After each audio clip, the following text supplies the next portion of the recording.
ప్రభువు నామమునకు మహిమ కలుగునుగాక. ఈ పునరుద్ధాన దినమున మీకందరికీ వందనాలు తెలియచేస్తున్నాను. ఎలా ఉన్నారండి? అందరూ బాగున్నారా? ఈ దినము కుటుంబముగా ఆరాధనకు వెళ్తున్నారా? ప్రభువు దినము, ఆయనను సేవింప బద్దులమై ఉన్నాము. మన దేవుడు సజీవుడు, గొప్పవారు. అనేకమైన అద్భుతములను మనందరి జీవితములో జరిగించేవారు. ఈ దినము మిమ్ములను బలపరచు దేవుని మాట, యెహోవా నా పక్షమున కార్యము సఫలము చేయును. కీర్తనలు 138వ కీర్తన 8వ చరణం. మన పనులను, మన కార్యములను సఫలము చేసే దేవుడు ఆయనే.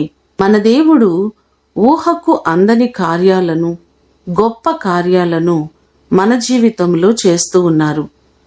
యోబు గ్రంథము 37వ అధ్యాయము 5వ వచనంలో చూస్తే, మనము గ్రహింపలేని గొప్ప కార్యములను ఆయన చేయును అనే మాటలు మనకు కనబడుతున్నాయి. మనమైతే ఎన్నో కార్యములను ప్రారంభిస్తూ ఉంటాం, కానీ వాటిని కొనసాగించలేము, ముగించలేము. కానీ మన దేవుడు మన పక్షముగా ఉండి ప్రతి కార్యమును సఫలము చేసేవారు.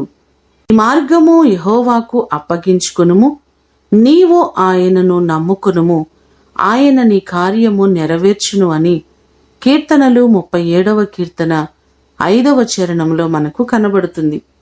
మనము దేవుని నమ్ముకుని ఆయనకు మనలను మనము అప్పగించుకున్నట్లయితే మన దేవుడు మన జీవితాల్లో గొప్ప కార్యాలు చేస్తారు. ఏ కార్యముల కొరకు ఆశతో ఎదురు చూస్తున్నారో మీ కార్యములన్నిటినీ కూడా దేవుడు సఫలపరిచి, పరిచర్య చేస్తున్న దైవజనులను, వారు చేస్తున్న పరిచర్యలన్నిటినీ ఆయన ఆశీర్వదించునుగాక. ప్రార్థన చేసుకుందాం.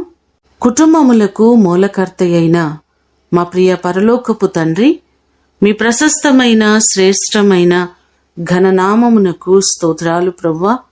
మా పక్షముగా ఉండి మా కార్యములను సఫలము చేసే దేవుడవు నీవే. నీ కృప చొప్పున మా ప్రియులెల్లరినీ మీరు జ్ఞాపకం చేసుకోండి. ఏ కార్యములు జరగక వారు ఆలోచిస్తున్నారో, బాధపడుతున్నారో ప్రతి వారి పనులను మీరు సక్రమముగా, సజావుగా జరుగునట్లుగా మీరు చేయండి. దైవజనుల కొరకు ప్రార్థన చేస్తున్నాం. ఈ దినము ప్రతి దైవజనులను మీ పరిచర్యలో బలముగా మీరు వాడుకోండి.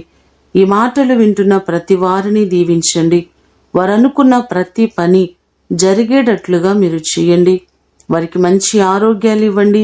వారి చేతుల కష్టార్జితమును దీవించండి. వారు చేస్తున్న ప్రయాణములలో సఫలతను మీరు కలుగ చేయండి. యవన బిడ్డలకు నీ కాపుదల దయచేయండి.